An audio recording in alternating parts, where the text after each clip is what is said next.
नमस्कार, IHRPC न्यूजमध्ये पुन्हा एकदा आम्ही आपल्या सर्वांचं स्वागत करीत आहोत। बातमी आहे पुण्यामधून। पुण्यामध्ये समाजसेवेचा एक स्वर्ण अध्याय पार पाडण्यात आलेला आहे। पुण्यात फ्रीडम फाउंडेशनच्या 26 वर्षाच्या गौरवशाली प्रवासाला भव्य अभिवादन करण्यात आलेले आहे।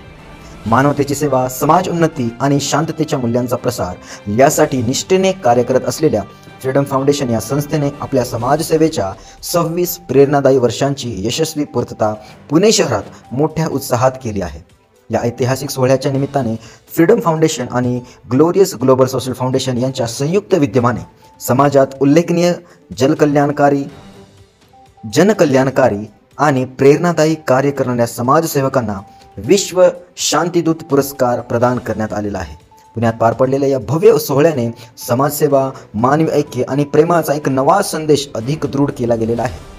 मान्यवरांच्या उपस्थितीत झालेल्या या कार्यक्रमात प्रेरणादायी अनुभव, सन्मानाचे क्षण आणि गौरवाचा उत्सव अनुभवायला मिळाला। फ्रीडम फाउंडेशनची 26 वर्षांची यशोगाथा प्रत्येक समाजसेवकासाठी प्रेरणेचा दीप बनली असून समाजात शांतता आणि ऐक्याचा संदेश देणारी ठरलेली आहे।